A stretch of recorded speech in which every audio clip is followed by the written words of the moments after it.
नाज़रीन अस्सलाम वालेकुम। नाज़रीन, ज़माने की निगाहें तो भारत बदस्तूर काबुल की तरफ लगी हुई हैं, लेकिन पाकिस्तान की अपोजिशन ने पीडीएम ने कराची में इस वीकेंड पे एक बहुत बड़ा जलसा किया और इस जलसे में उन्होंने एक बार फिर यह दावा किया कि वो लाखों के हजूम को और लोगों को लेकर आएंगे, इस्लामाबाद और हुकूमत का तख्ता उलट देंगे और उसके लिए उनकी बहुत ही एक अज़म है और बहुत उनकी डिटर्मिनेशन है।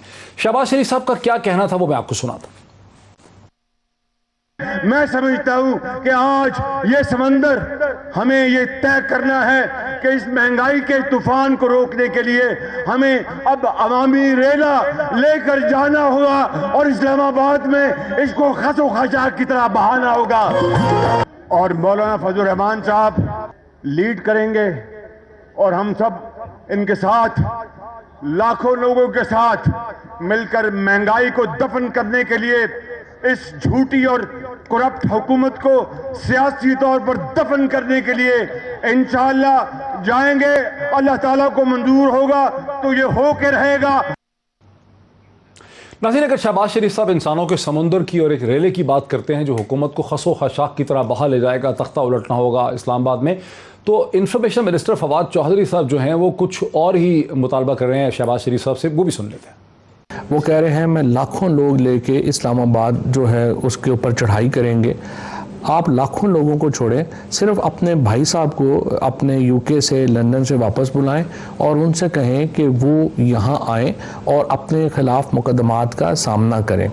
शहबाज शरीफ साहब जो हैं जिस तरीके से इस वक्त उनके मुकदमात का हालात हैं, मेरा उनको मशवरा ये है कि वो सियासत को छोड़ें और अपने वकीलों के साथ ज़्यादा वक्त गुजारा करें, क्योंकि जिस किस्म के हालात हैं लगता नहीं कि वो ज़्यादा देर जो हैं वो जलसों से ख़िताब कर सकेंगे। बहुत ही मजबूत केसेस हैं उनके ख़िलाफ़ जिनके फ़ैसले आने वाले हैं। नाज़रीन, आज की इस बहस में हम दो बुनियादी सवाल उठाएंगे। एक तो यह है कि ऑपोजिशन ने इतना बड़ा जो जलसा किया है कराची में, उसमें ऑपोजिशन ने नई बात क्या की है, नया एजेंडा जो है अवाम के सामने क्या रखा है, कैसे ये ऑपोजिशन उस पिछली ऑपोजिशन से मुख्तलिफ है जो नाकाम हो गई थी। और दूसरा ये कि ये ऑपोजिशन की तमाम जमातें इलेक्टोरल रिफॉर्म्स की और इलेक्ट्रॉनिक वोटिंग मशीन की मुखालफत क्यों कर रही हैं। ये वो दो बुनियादी सवाल हैं जिस पर हम बात करेंगे। लेकिन इससे पहले कि मैं अपने गेस्ट को भी आपसे इंट्रोड्यूस करूँ, मैं बात करना चाहूँगा इब्राहिम रिंद से, जो नुमाइंदा खुसूसी हैं 92 चैनल के और जिन्होंने कराची में इस जलसे को कवर किया। इब्राहिम रिंद साहब अस्सलाम वालेकुम। जी वालेकुम सलाम। इब्राहिम रिंद साहब, जो हमें पता चल रहा है कि जलसे में ये दावा किया गया कि लाखों आवाम का ये रेला है और फिर एक समुंदर है ठाठा मारतावा और हुकूमत का तख्ता उलट दिया जाएगा। आपने इस जलसे को कवर किया, आपको लगा कि ये जलसा कोई गैर मामूली किस्म का जलसा था या कराची में होने वाले जो रवायती जलसे हैं उनकी तरह का जलसा था? जी देखिए, हमेशा इस तरह के जलसे होते रहते हैं और ये भी कोई इतना बड़ा जलसा नहीं था देखा जाए तो, क्योंकि पीटीएम की इसमें 8 से ज़ायद जमात, तकरीबन 8 जमातें इसमें शामिल थी, जिसमें नून लीग है, पश्तूनख्वा मिलिया पार्टी है, बलोचिस्तान नेशनल पार्टी है, जमहूरी वतन पार्टी, जमीयत उलमा इस्लाम, नून लीग, ये तमाम पार्टियां हैं। लेकिन हमेशा की तरह जो ये भी जलसा इतना बड़ा नहीं था, क्योंकि ये दावा ये किया गया था कि 1 लाख कुर्सियां यहाँ पर लगाई गई और 10,000 रजाकार जो है जमीयत उलमा इस्लाम के वहाँ पर तैनात किए गए। लेकिन अगर देखा जाए तो ये तकरीबन इनकी जो तादाद होगी लगभग 10,000 से 15,000 के करीब होगी, जबकि इसमें ख्वातीन की तो पहले तादाद ही नहीं थी और इब्तिदा में सिर्फ 2 ख्वातीन थी और उसके बाद फिर 10-15 ख्वातीन फिर आ गई। तो इसी तरह जो ये जलसा आम जलसों की तरह ही हुआ, कोई बड़ा जलसा नहीं हुआ। तमाम दावे जो किए गए वो पहले की तरह ही किए गए कि हमारी हुकूमतें आएंगी तो ये कर लेंगे वो कर लेंगे, लेकिन इनकी हुकूमतें तो पहले भी तो आ चुकी हैं। नून लीग तो कई दफा इक़्तिदार में आ चुकी है। तो क्या ये जो आप कहते हैं कि खवातीन नहीं थी, इसमें मर्द हजरात ही ज्यादा थे, तो क्या हम समझते थे कि ये जो सारा मजमा था ये मौलाना फजल रहमान ही का मजमा था, इसमें किसी और की रिप्रेजेंटेशन नहीं थी?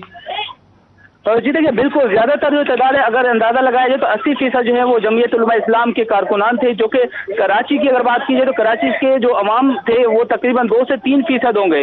बाकी जो है वो तकरीबन अंदरून सिंध और बलूचिस्तान से और दीगर सूबों से आए थे, लेकिन कराची में 2 से 5% अवाम थे जो इंतहाई कम थे। ज्यादातर यही जमीयत उलमा इस्लाम के कारकुनान थे बड़ी तादाद में। बाकी तो नून लीग की अगर बात की जाए तो इसमें तो सिर्फ ऐसे लग रहा था कि सिर्फ जो है वो ओहदेदार रहनुमा ही शरीक हुए, जिसमें शहबाज शरीफ, खाकान अब्बासी और जो है वो मुफ्ता इस्माइल थे। और इसी वीडियो में जो है बाकी नवाज शरीफ साहब जो है वो खुद वीडियो खिताब किया उन्होंने। बाकी जो है देखा जाए तो बाकी पार्टियों के इतने लोग नहीं थे बाकी पार्टीज के इतने लोग नहीं थे। इब्राहिम रंद साहब बहुत शुक्रिया। इब्राहिम रंद हमारे नुमाइंदा हैं रोजनामा 92 के, जिन्होंने कराची के पीडीएम के जलसे को कवर बताते हैं कि इसमें अक्सरियत जो है वो मौलाना फजल रहमान के वर्कर्स की थी, इसमें बाकी जमातों की कोई बहुत पार्टिसिपेशन नहीं थी और PMLN की लीडरशिप भी टॉप हैवी ही इसमें रही है। तहम मौलाना फजल रहमान ने इलेक्टोरल रिफॉर्म और इलेक्ट्रॉनिक वोटिंग मशीन के हवाले से क्या किया, क्या कहा, वो मैं आपको सुनाता हूँ और फिर अपने पैनल के साथ उस पर हम डिस्कशन करते हैं। अब हमें ये हुकूमत आजकल पता है क्या दे रही है? कहते हैं हम इंतखाबी इस्लाहात देंगे आपको।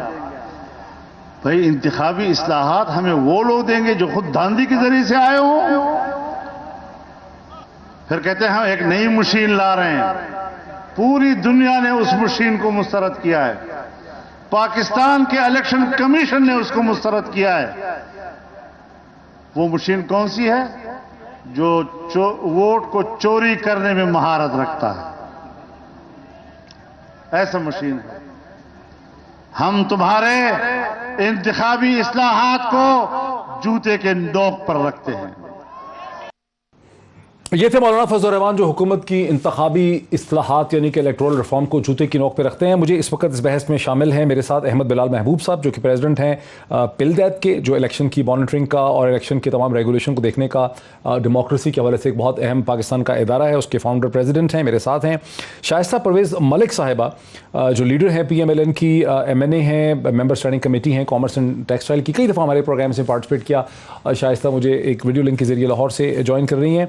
कमल शाज़ब साहिबा जो हैं वो भी एक वीडियो लिंक के जरिए पार्लिमानी सेक्रेटरी हैं, बहुत हैट हैं कमल शाज़ब ने पहने हुए, तहरीक इंसाफ की लीडर हैं, पार्लिमानी सेक्रेटरी हैं प्लानिंग एंड डेवलपमेंट की, मेंबर हैं नेशनल असम्बली की स्टैंडिंग कमेटी की, इंफॉर्मेशन ब्रॉडकास्टिंग के ऊपर मेंबर हैं, इंफॉर्मेशन और टेलीकम्युनिकेशन के। Very warm welcome to all my guest. और मैं इस चीज़ को शुरू करूँ, अहमद बिलाल महबूब साहब, क्या वजह है कि अपोजिशन की तकरीबन तमाम ही जमातें जो PDM में हैं, जो PDM से बाहर भी हैं, जैसे पाकिस्तान पीपल्स पार्टी है, वो इंतखाबी इस्लाहात की मुखालफत कर रहे हैं, उसमें दिलचस्पी नहीं रखते, उसके खिलाफ एक पोजीशन भी ले रहे हैं, और इलेक्ट्रॉनिक वोटिंग मशीन से तो वो ऐसे घबरा रहे हैं। ये क्या मामला क्या है? देखिए, बुनियादी तौर पे हमें जो अपोजिशन का रवैया है और फिर जो हुकूमत का भी रवैया है, ये दोनों को इस तनाजुर में देखना चाहिए कि दोनों के तल्लुकात का नौइयत क्या है। दोनों के तल्लुकात बहुत ख़राब हैं। वो दोनों एक दूसरे के बारे में जब गुफ्तगू करते हैं तो वो इंतहाई शदीद अल्फाज में करते हैं, बहुत उनके सख्त अल्फाज इस्तेमाल किए जाते हैं और वो एक दूसरे के साथ बैठ के बात नहीं करना चाहते। कॉन्स्टिट्यूशन में जिन बातों पे कंसल्टेशन के बारे में लिखा हुआ है उनके बारे में बैठ के कंसल्ट भी नहीं करना चाहते। तो जब तल्लुकात की ये नौइयत हो तो फिर उसमें ये बात नहीं है कि वो कोई रीज़नेबल बात जो होगी उसके अंदर साथ देंगे और रीज़नेबल बात पे नहीं देंगे। फिर वो हर ऐसी चीज़ करेंगे जिससे हुकूमत को नुकसान पहुँचे, और हुकूमत भी हर वो चीज़ करेगी जिससे अपोजिशन को नुकसान पहुँचे। जब तक तल्लुकात की ये नौइयत ख़त्म नहीं होती उस वक्त तक किसी किस्म की बैठ के बात करना, एक दूसरे की बात को समझना या किसी एक की बात को एक्सेप्ट कर लेना, मुझे इसके तो कोई आसार दूर दूर तक दिखाई नहीं देते। ये ताल्लुकात हैं और दोनों ही इन ताल्लुकात को ठीक करने में मुझे किसी किस्म की कोई इंक्लिनेशन नज़र नहीं आती। अच्छा, इंक्लिनेशन भी नज़र नहीं आती। अहमद बिलाल महबूब साहब मेरे साथ रही है। शाइस्ता परवेज़ मलिक साहिबा, अहमद बिलाल महबूब साहब की जो बात मुझे समझ आती है कि मसला किसी लॉजिक का नहीं है, मंतिक का नहीं है, कोई टेक्निकल वजह नहीं है इलेक्ट्रॉनिक वोटिंग मशीन की, लेकिन चूँकि आपके और हुकूमत के दरमियान में एहतमाद ही नहीं है, ताल्लुकात इतने ख़राब है, एक दूसरे की शक्ल नहीं देखना चाहते, बात नहीं करना चाहते, मिल के बैठना नहीं चाहते, उस वजह से आप लोग इलेक्ट्रॉनिक वोटिंग मशीन और इलेक्टोरल रिफॉर्म की मुखालफत कर रहे हैं। आप इससे एग्री करती हैं कि ताल्लुकात का मामला है, ये कोई टेक्निकल रीज़न है? बिस्मिल्लाहिर्रहमानिर्रहीम। Thank you Moeed. देखें, इट इज़ पार्ट के मिसट्रस्ट है एंड पार्ट बिकॉज ऑफ वो मिसट्रस्ट है कि हमने देखा कि देखें जो मेजर स्टेक होल्डर है इलेक्शन कमीशन, जिन्होंने कंडक्ट करानी है ये इलेक्शंस, अभी तो उनके बहुत तहफ़्फ़ुज़ात हैं, अभी तो उनके तहफ़्फ़ुज़ात क्लियर नहीं हुए।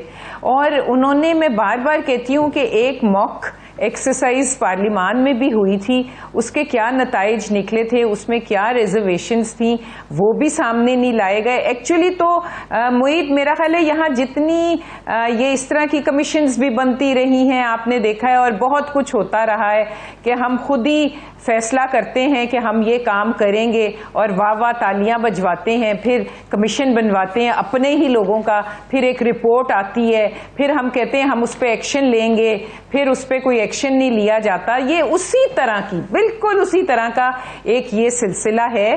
देखें, इतनी, मैं आपको ये बात हकीकतन है कि बहुत टॉक्सिक रिलेशनशिप हो गई है।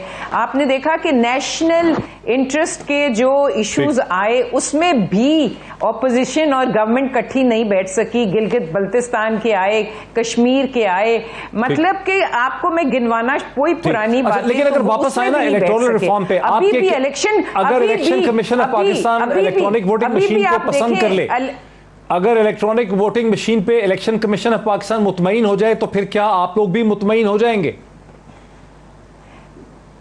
नहीं, देखें, अब वो पहले उनके जो तहफ़्फ़ुज़ात हैं वो पहले सबको बिठाएं तो सही ना, उनके पहले तहफ़्फ़ुज़ात दूर होंगे, फिर बाकी स्टेक होल्डर्स बैठे, इलेक्शन कमीशन ही बिठाए और वो दूर करे। बिकॉज आप इन आइसोलेशन कैसे ये फैसला कर सकते हैं? और अगर ये इतना ही जबरदस्त तरीका कार होता तो बहुत मुल्कों ने इसको अडॉप्ट करके इसको रिजेक्ट भी किया है, तो क्या वजह? और देखिए, मेरी बात सुने, मशीनें after all are under human beings, और ह्यूमन बींग्स ही बनाते हैं उनको। आपको फुल प्रूफ बनाने के लिए you have to be very sure. यहाँ पे ये वो मुल्क है कि यहाँ आरटीएस ह्यूमन बींग्स को ठीक होना पड़ेगा, और ये वो मुल्क है जहाँ तीन दिन बिजली नहीं आती और पता नहीं चलता कि क्या फॉल्ट है। तो आई डोंट नो कि ये किस तरह करेंगे, बिकॉज अभी तो बहुत से मराहिल हैं जो तय होने हैं। ठीक है कमल, दो चीजें सामने आती हैं। एक तो ये कि आपके और ऑपोजिशन के दरमियान में एतमाद नहीं है, और अहमद बिलाल का भी ख्याल है साहब का कि कोई आप दोनों ही ने कोशिश नहीं की एतमाद की फ़ज़ा को बहाल करने में या एतमाद पैदा करने में। और दूसरी बात ये, ऑपोजिशन का ये भी कहना है, PMLN का, कि अभी तो इलेक्ट्रॉनिक वोटिंग मशीन को अभी तक इलेक्शन कमीशन को भी आप मुतमईन नहीं कर सके। क्या कहेंगी आप? बिस्मिल्लाहिर्रहमानिर्रहीम, thank you very much doctor साहब। और आज आपके तवस्सुत से मैं कोई 12 दिन के बाद पहला प्रोग्राम कर रही हूँ। मेरी सर्जरी हुई थी तो आज वापस आई हूँ फर्स्ट टाइम। ये सारी जो डिबेट है मैं इसको जरा सा सम अप कर दूँ। देखिए, बिलाल साहब जो बात कर रहे हैं, थैंक यू जी, बिलाल साहब जो बात कर रहे हैं, मैं सिर्फ इसको इतना सम अप करूंगी और यहाँ इनसे थोड़ी सी डिफरेंस रखती हूँ, डिफरेंस ऑफ ओपिनियन की। ये हुकूमत बामुकाबला अपोजिशन इशू नहीं है। थोड़ा सा अगर हिस्टोरिकली आप देख लीजिए, मुझे ये बताइए कि चार्टर ऑफ डेमोक्रेसी साइन हुआ, उसकी 23वीं शिक में उन्होंने कहा कि हम जो है वो इलेक्टोरल रिफॉर्म्स करेंगे, और इनका तो बहुत भाईचारा था।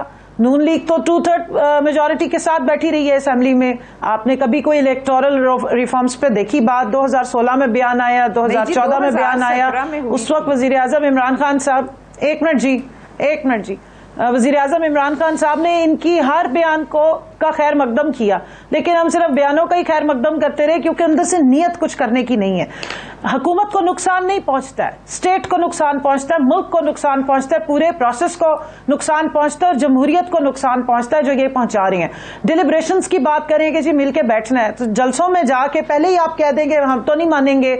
जिस तरह पहले लाउड स्पीकर आया था तो लोग कहते थे जी, और खासतौर पर मौलाना हजरात कहते थे कि तो शैतानी चरखा है, सबसे ज्यादा वही उसको इस्तेमाल कर रहे होते हैं। इसी मुल्क में ATM जो है वो इंट्रोड्यूस हुआ है, इसी मुल्क में ऑनलाइन बैंकिंग होती है, इस मुल्क में टेक्नोलॉजी का बेतहाशा इस्तेमाल होता है, आप हर चीज जो है उसमें मशीन्स का इस्तेमाल कर रही है।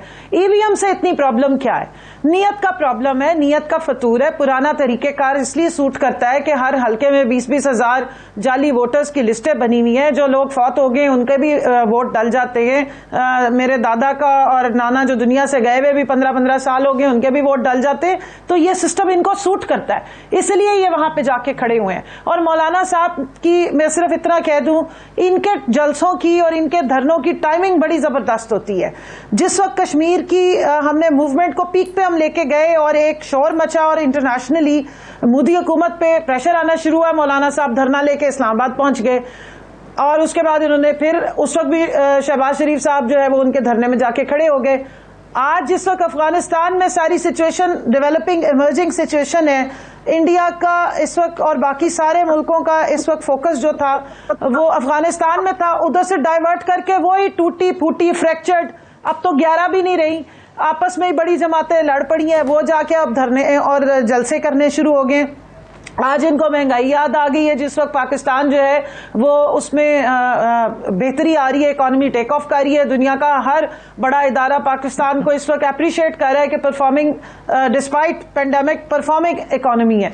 तो इसलिए आप इनकी जो ये धरने और जलसे और जो 10,000 के को मजमे को ये लाखों का बयान फरमाते हैं, क्योंकि जिन्नात की अक्सर बहुत बड़ी तादाद हुआ करती है जो इनके जलसों में जाती, जैसे मीनार पाकिस्तान में आरिया पार करने भी गई थी, तो वो तो बिल्कुल एक नॉन सीरियस एक्ट है, डाइवर्ट करने का तरीकेकार है, सारी दुनिया की तवज्जो उस तरफ लाने की, और एक इंटरनेशनल डोमेस्टिक पॉलिटिक्स को बिल्कुल दूसरी तरफ ले जाते हैं, जिसमें मैं वापस आना चाहता हूं इलेक्टोरल रिफॉर्म। ईवीएम पे ये कभी नहीं आएंगे। ठीक, ईवीएम सियासत पे फिर आते हैं। जुमला सुन ले, टेक्नोलॉजी से, मैं ईवीएम पे आना चाहता हूं। टेक्नोलॉजी से शफाफियत आ रही होगी, जिस टेक्नोलॉजी से इनके पुराने चट्टे कट्टे खुलने का और इस सारी धांधली के निजाम के खत्म होने का डर है, उसके खिलाफ ये इकट्ठे हो। खुदा के लिए चुप कर ले मोईद। अच्छा, तौबा। अब मैं जरा अहमद बिलाल महबूब साहब, चूंकि सिर्फ पहले पार्ट में ही मेरे साथ हैं, तो मैं उनको थोड़ा सा इसमें ले लूं। अहमद बिलाल महबूब, ये जो मैं आप तो मेरे साथ हैं ना, तीनों पार्ट में आप मेरे साथ हैं, आप तीनों पार्ट में मेरे साथ हैं, मैं सिर्फ अहमद बिलाल महबूब साहब को इसमें ले। अहमद बिलाल महबूब साहब, ये जो कमल शाज़ब ने कहा, इससे पहले भी 2-4 लोग हमारे प्रोग्राम में कह चुके हैं कि ऑपोजिशन के बाज़ लीडरों को ये ख़तरा है कि उनके पास एक सिक्योर किस्म का वोट बैंक है, नाना दादा का, ऐसे लोगों का जो अब हैं भी नहीं है, या दुनिया में ये फौत हो गए हैं या और हलकों में चले गए हैं, वहाँ से माइग्रेट कर गए हैं, वो 15-15, 20-20 हज़ार का एक फ़ेक वोट जो है वो हलकों में मौजूद है, और अगर इलेक्ट्रॉनिक वोटिंग मशीन आएगी तो वो फेक वोट जो है वो नाकारा हो जाएगा, और इस वजह से ये उसके ख़िलाफ़ एक पोजीशन ली। इसमें आपका क्या एनालिसिस? नहीं मोईद, मेरा नहीं ख्याल कि अब जो नए सिस्टम के तहत इलेक्शन होते हैं, ऐसा मुमकिन नहीं है, इसमें वो फेक वोट्स की बात किसी हद तक पुराने सिस्टम में शायद वैलिड होगी, जब CNICs का इस्तेमाल शुरू नहीं हुआ था, लेकिन अब ये मुमकिन नहीं है, इसलिए कि अब आपकी जो इलेक्टोरल रोल्स हैं, जो इंतखाबी फहरिस्तें हैं, उसके ऊपर भी वोटर्स की तस्वीरें होती हैं, और ये आपके पोलिंग एजेंट वहाँ बैठे होते हैं। अब आप जो कुछ भी होना होता है वो या तो प्री इलेक्शन होता है, प्री पोल होता है, या पोस्ट पोल होता है। पोलिंग के दौरान अब गड़बड़ करने के इम्कानात तकरीबन ना होने के बराबर है, इसलिए ये बात दुरुस्त नहीं है कि 10-10 हज़ार का लोगों के पास सिक्योर वोट होते हैं और वो चुप करके उनको इस्तेमाल कर लेते हैं, यह मुमकिन नहीं है। ठीक, आपका आर्गुमेंट यह है कि जो पोलिंग एजेंट होते हैं तमाम जमातों के, वो नज़र रख रहे होते हैं कि किस आदमी के पास शनाख्ती कार्ड है कि नहीं है, ये वही आदमी है जिसका शनाख्ती कार्ड है और इसी का नाम वोटर लिस्ट के अंदर मौजूद है। यानी ये आप समझते हैं कि एक बहुत अच्छा निज़ाम कायम हो चुका है, एक बहुत शफाफियत है इस चीज़ में? देखिए, इसकी 2-3 बातें हैं। एक तो ये था कि एक ज़माने में जो CNIC था, उसके बेस पे ये फरिश्ते नहीं बनती थी, तो उस वक्त एक आदमी की कोई 30-30 दफ़ा भी नाम दर्ज होता था, यानी मल्टीपल एनरोलमेंट हो जाती थी इलेक्टोरल रोल में। लेकिन अब ये जो CNIC के साथ टाई अप कर दिया है, तो अब जिस आदमी का एक शनाख्ती कार्ड है उसका एक ही वोट होगा। एक तो बात ये है। दूसरी बात है कि अब इलेक्शन पे ये भी लाजमी है कि आप जिस दिन वोट डालने जाएं, शनाख्ती कार्ड, असली शनाख्ती कार्ड वहाँ पे दिखाना होगा प्रिजाइडिंग ऑफिसर को। तीसरी बात यह है कि अब आपकी इंतखाबी फहरिस्तों पे तस्वीर है, अगर कोई आदमी आ जाए और वो कोई मुख्तलिफ लग रहा हो तो पोलिंग एजेंट एतराज़ कर सकते हैं। तो ये मल्टी लेयर्ड एक सिक्योरिटी का सिस्टम है। जब तक कि पोलिंग एजेंट और प्रिजाइडिंग ऑफिसर और पोलिंग का अमला सारे ना मिल जाएं, ये इलेक्शन के दौरान, पोलिंग के दौरान फ्रॉड इस तरह का, इस लेवल का नहीं हो सकता। इक्का दुक्का हो जाए तो मैं कह नहीं सकता, लेकिन 10-10 हज़ार वाली बात ऑलमोस्ट इम्पॉसिबिलिटी है।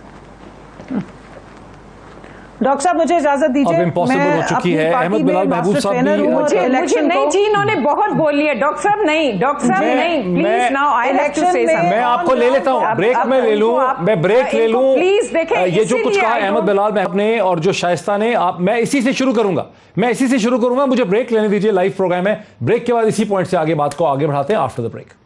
नाज़रीन वेलकम बैक। मैं बात का आगाज़ करूंगा इलेक्ट्रॉनिक वोटिंग मशीन्स के हवाले से, और उसकी अहमियत यह है कि पाकिस्तान के minister for science and technology Shibli Faraz साहब, जिससे पहले इंफॉर्मेशन मिनिस्टर रह चुके हैं, उन्होंने ये कहा पेशावर यूनिवर्सिटी में इंजीनियरिंग यूनिवर्सिटी में बात करते हुए कि जो ट्रेडिशनल रवायती तरीका है इलेक्शन वोट डालने का, उससे अंदाज़न 2 मिलियन वोट जो है वो तो आसानी से ज़ाया हो जाता है, और इलेक्ट्रॉनिक वोटिंग मशीन में 15 सेकंड में रिजल्ट जो है वो निकल आएगा। और वैसे भी पाकिस्तान को टेक्नोलॉजी के दौर में दाखिल होना है। दूसरी तरफ कराची का जलसा जिसको हम जिक्र कर रहे हैं, वहाँ पर एक बार फिर अपोजिशन की जमातें जो PDM में है, उन्होंने इलेक्ट्रॉनिक वोटिंग मशीन और इलेक्टोरल रिफॉर्म दोनों की उन्होंने शदीद मुखालफत की।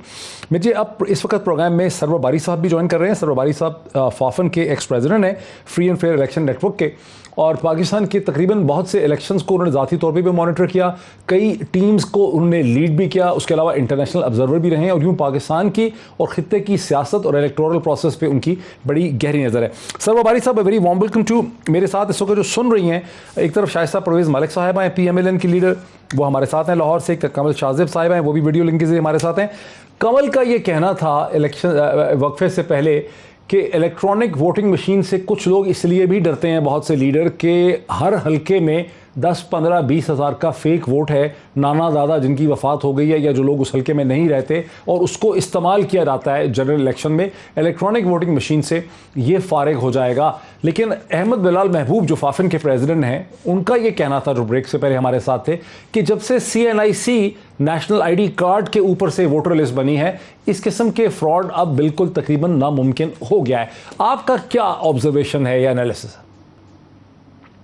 देखिए, ये जो इंतखाबी जो फहरिस्तें हैं उस पर जो तस्वीर का मामला है वो तो 2018 में भी हो गया था, और हमने खुद देखा है कि जो डेड पीपल वोटिंग जो है वो प्रैक्टिस नज़र आई है, और जो पोलिंग एजेंट्स होते हैं उनको बाज़ का पोलिंग बूथ से बाहर बिठाया जाता है, उस कमरे में नहीं होते जिस कमरे में उन्हें होना चाहिए।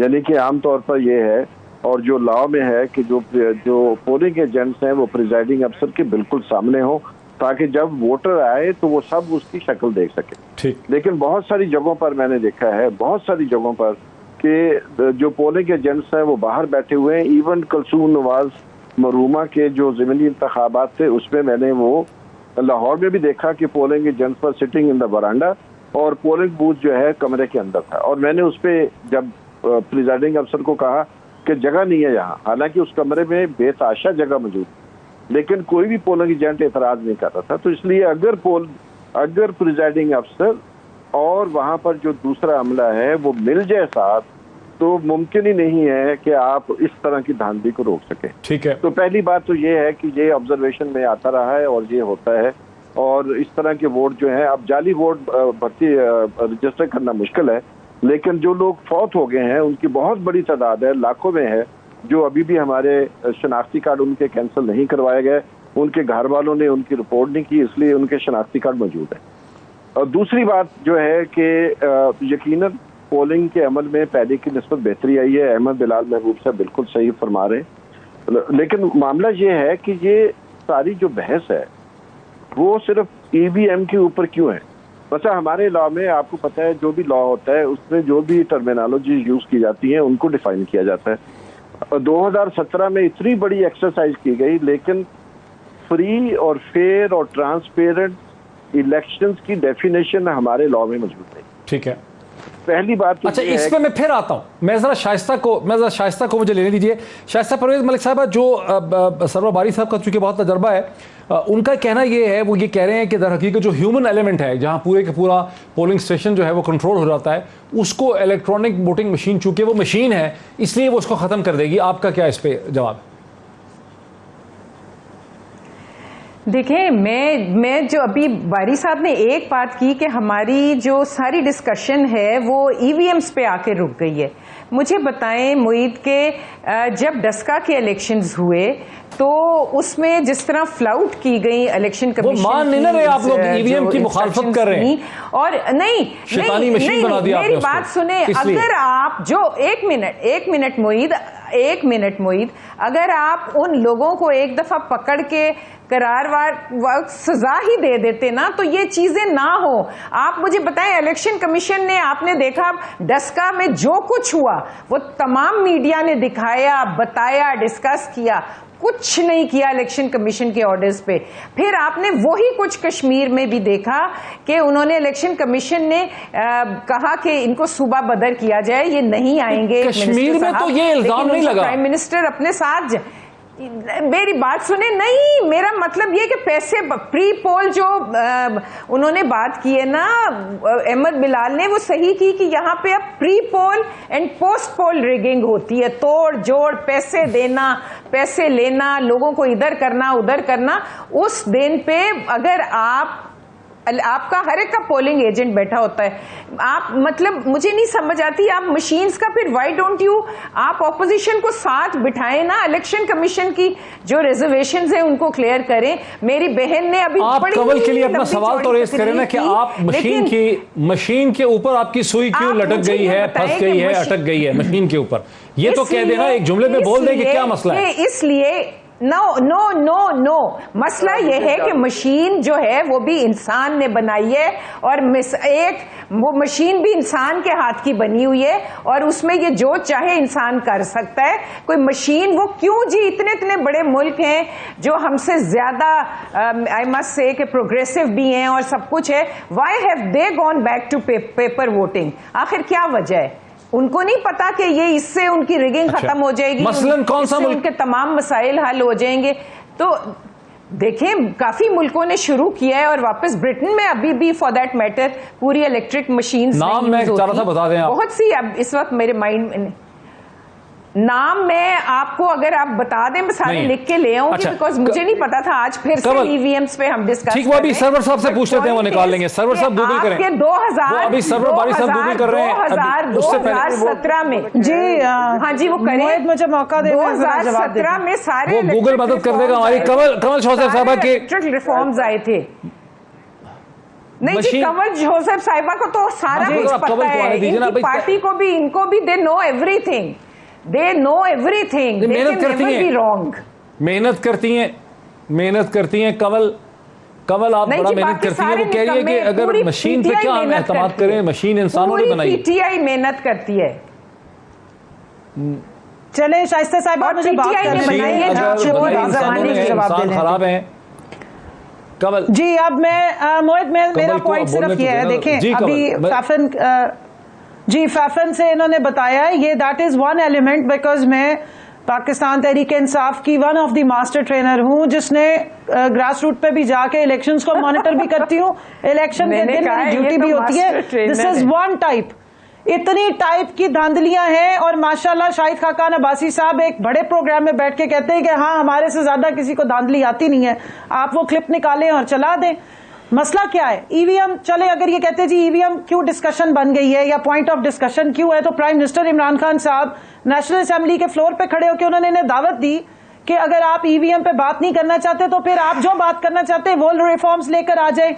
प्रॉब्लम यह है कि शोर भी मचाते हैं, धांधली, फिर साथ खड़े होकर जलसों में कहते हैं साफ और शफाफ इलेक्शन होने चाहिए, लेकिन होना क्या चाहिए ये कभी लेकर नहीं आएंगे। मैंने अभी सिंपली बात की कि अगर आपने 2006 में एग्रीमेंट किया जब आप दोनों का बहुत भाईचारा था, नून लीग और पीपल्स पार्टी का, और उसके बाद आपकी हुकूमतें भी रही, 2/3 मेजोरिटी भी रही, आपने साफ और शफाफ निजाम को करने के लिए क्या कोशिशें की? ह्यूमन एलिमेंट जिधर भी आ जाता है। मैं सिर्फ इतना बता दूं 4 इलेक्शंस हुए हैं 2018, उसके बाद हमने वो जीता, उसके बाद जनाब पाकिस्तान जीता, उसके बाद सेनेट का इलेक्शन जीता, कश्मीर का इलेक्शन जीता। मसला ये है, और अभी सियालकोट का बाई इलेक्शन जीता। जब पाकिस्तान तहरीक इंसाफ या कोई और पार्टी जीत जाए तो इनके लिए वो धांधली होती है, ये खुद जीत जाए तो वो बिल्कुल ठीक होता है। आर्गुमेंट ये है कि अगर आपने डस्का में जिम्मेदार लोगों को सजाएं दे दी होती तो एहतमाद की फजा कायम हो जाती। अगर डस्का के लोगों को सजा दी होती तो मेरी बात दोबारा एफबीआर का पूरा डस्का में इलेक्शन दोबारा हो गया, डेटा हैक हुआ है। जरा बारी बात कर लेते हैं ना, एफबीआर का पूरा डेटा हैक हुआ है ना जी, बात पूरा डेटा हैक हुआ है एफबीआर का, हौसले वो तो एक अलग इशू है। ह्यूमन एलिमेंट में मुझे ये बताइए मोहित, आप भी देखते रहे होंगे, ये फाफिन वाले ऑब्जर्व करते हैं, जो इन्होंने स्कूल के टीचर्स भर्ती किए हुए उनको लगा देते हैं ड्यूटी पे, अब आप ह्यूमन एलिमेंट जो अभी ये बता रहे थे, कहीं पे आरओज जो है उनके ऊपर इल्जाम आ जाता है, कभी प्रिजाइडिंग अफसर गायब हो जाते हैं, कभी फिर यही शोर मचाते हैं जी वो व्हाट्सएप नहीं मिला था, फलाना नहीं हुआ था। जब हम कह रहे हैं कि एक ऑथेंटिक निजाम आ सकता है कि जिसमें फौरी तौर पे बिल्कुल माइन्यूट प्लस माइनस एरर के साथ रिजल्ट्स आ सकते हैं और फिर उसके बाद रिजल्ट तस्लीम करने चाहिए। हारने वालों को हार का तस्लीम करना चाहिए, जीतने वालों को जीत का। इंडिया आपके नजदीक है, सबसे बड़ा मुल्क है, सबसे ज्यादा उनके यहाँ पे इलेक्शंस बहुत देर तक चलते रहते हैं, वो यूज करते हैं मेरे साथ ज्यादती की है आप उनसे ही समझ लें। बाकी सारी बातें तो उनकी मानते हैं। ये भी यूएस में यूज सर्वबारी साहब को आने दीजिए। आप सिर्फ ये देखिए कि सर्वबारी साहब दो चीजें, एक तो शाइस्ता कैसी है कि बहुत से पढ़े लिखे मुल्कों ने और पार्टिसिपेशन भी ईवीएम को इंट्रोड्यूस किया और फिर उन्होंने उसको रिजेक्ट कर दिया। वो कौन से मुल्क है, ऐसा क्यों हुआ? और दूसरी बात यह है कि आपने कहा कि पूरा पोलिंग स्टेशन हाईजैक हो जाता है। अगर सारे ही हाईजैक हो जाते हैं पोलिंग एजेंट्स में तो फिर ईवीएम को भी वो कंट्रोल कर लेंगे। देखिए, पहली बात तो ये है कि हमें ये जो मामूली सी इंफॉर्मेशन है जर्मनी ने किया है, वहाँ की सुप्रीम कोर्ट ने ऑर्डर किया था, नेदरलैंड ने जो है इसको वापस लिया है, लेकिन बहुत सारे और ममालिक जो पहले नहीं यूज करते थे उन्होंने इस्तेमाल करना शुरू किया है। लेकिन इसका मतलब हरगिज नहीं है कि हम इस्तेमाल ना करें। मामला ये है कि हमें ये देखना है हमारे इंतखाबी जो अमल होता है इंतखाब वाले दिन, उसमें क्या क्या प्रॉब्लम होते हैं और इंतखाबात से पहले क्या मामलात हैं। जाहिर है उसकी इस्लाहात भी हमें करनी है। और जब रिजल्ट तैयार होते हैं, रिजल्ट की तैयारी में सबसे बड़ा क्राइसिस पिछली दफा हुआ था, क्योंकि ये एक सिंपल बात थी कि वो जो इलेक्शन के रिजल्ट हैं वो सिर्फ जो है G3 पे और G4 पे जा सकते थे। हमारे बेताशा प्रिजाइडिंग ऑफिसर्स के पास स्मार्टफोन नहीं थे और उसकी वजह से वो इलेक्शन रिजल्ट भेज नहीं सके। अब मामला ये है कि जो अभी मशीन इन्होंने बनाई है, मैं ये जरूर चाहूंगा, क्योंकि अपोजिशन भी पाकिस्तान के अवाम की मुंतखब की हुई अपोजिशन है, इसलिए पाकिस्तान के अवाम का उनके ऊपर हक है कि वो उनसे डिमांड करे कि आप सिर्फ ये कहना कि हमें ईवीएम नहीं चाहिए, ये आर्गूमेंट काफी नहीं है कि दूसरे मुल्कों ने वापस ले लिया था।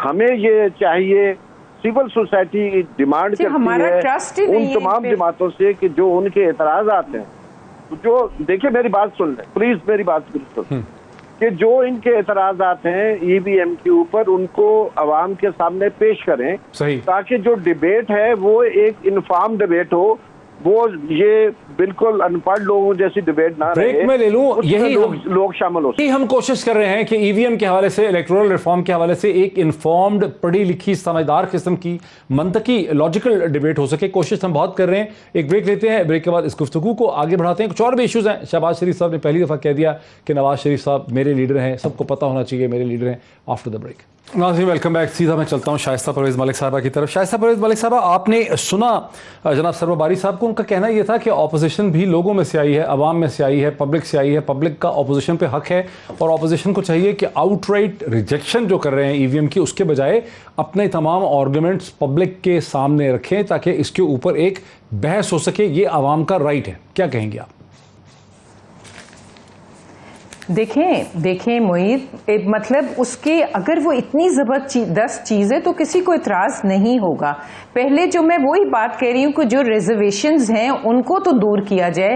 पहले जो इसको इस्तेमाल करने में जो रिपोर्ट आई थी उसको कंसिडर किया जाए। देखें, it's a very controversial device और इसको it should be very very carefully considered. देखें, अभी एफपीआर का कितना वो डिबैकल हुआ है कि, लेकिन आप बता रहे हैं ना कि क्यों कंट्रोवर्शियल है हैक उसका, तो नहीं क्योंकि बताया कुछ भी नहीं है कि कंट्रोवर्शियल क्यों है। नहीं, अपने कितने पॉइंट्स मोईद, ये बहुत अभी तो है इलेक्शन कमीशन कि वो हमारे जो इलेक्शन एक्ट 217 है उसकी क्लास 103 में ईवीएम के इस्तेमाल का जिक्र है, और वो जो लॉ है वो पीपल्स पार्टी, पीएमएलएन और अपोजिशन की जमातों ने और पीटीआई ने मिलकर बनाया था। जी शायद इस पे क्या जवाब है आपका जो ये कह रहे हैं सर्वबारी साहब? 103 क्लास 103। मैं आपको यही कह रही हूँ कि बिल्कुल बिल्कुल, तो मैं आपको कह रही हूं कि ये कोई नई चीज नहीं हुई है, इसको हमें थ्रेश आउट करना है, इसकी हर प्रोज एंड कॉन्स देखनी है, इसको कंसिडर करना है। अभी तो इलेक्शन कमीशन के ही जो इस पे रिजर्वेशंस हैं अभी तो वो ही दूर नहीं हुई हैं, फिर लोग बैठेंगे। देखें मैं आपको बताऊं कि ये डिफिकल्ट क्यों हो गया। अच्छा, चले आप एक सीधी बात, अगर इलेक्शन कमीशन के तहफ़्फ़ुज़ात ठीक हो जाएंगे फिर आप राजी हो जाएंगे? तो अगर इलेक्शन कमीशन के तहफ़्फ़ुज़ात दूर होते हैं। मेरी बात सुने,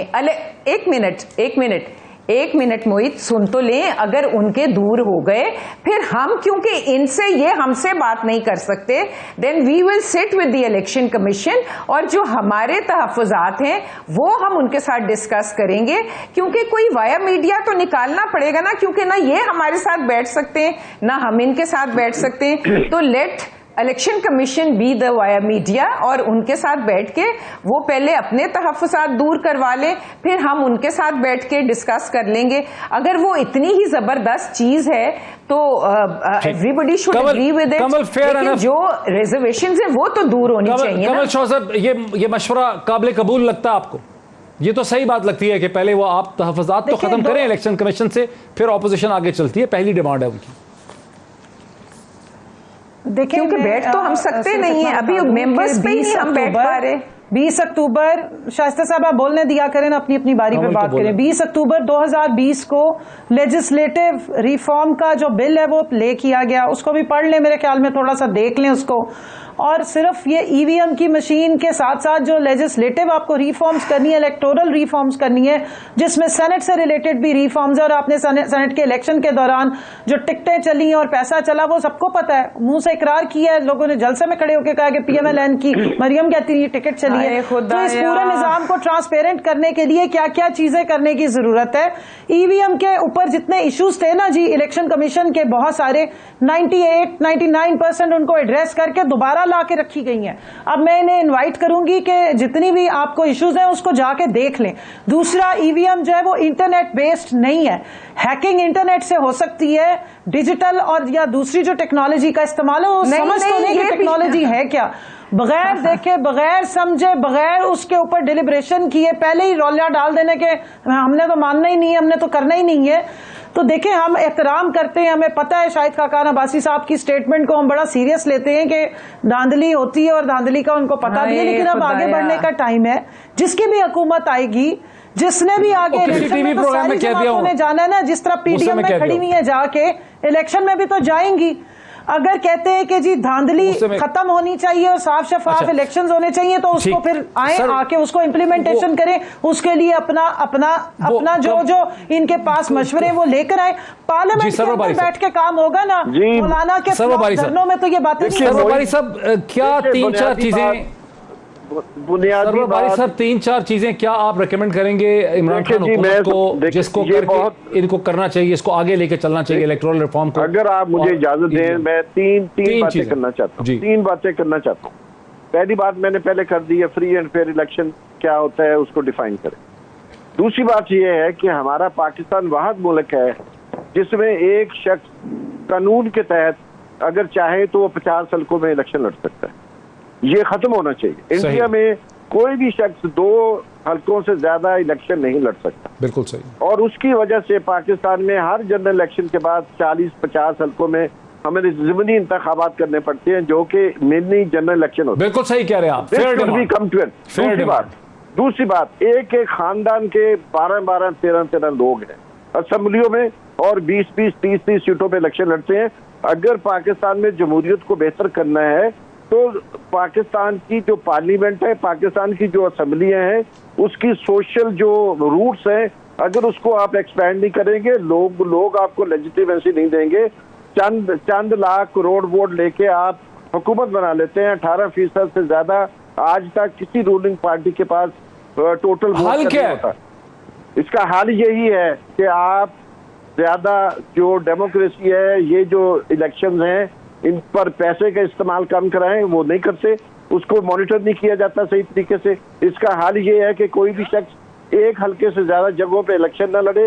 इसका हल ये है कि पॉलिटिकल पार्टियां, जो इंटरनल डेमोक्रेसी है, जो इलेक्शन एक्ट 217 में पॉलिटिकल पार्टीज के ऊपर ये लाजम है कि वो इलेक्शन कराएं, पॉलिटिकल पार्टीज इलेक्शन नहीं कराते हैं, पॉलिटिकल पार्टीज के ऑफिसेज नहीं है, मेंबरशिप नहीं है। हम लोग पॉलिटिकल पार्टीज के साथ काम कर रहे हैं, सिवाय चंद पार्टियों के किसी पार्टी के पास अपने मेंबर्स का रिकॉर्ड नहीं है।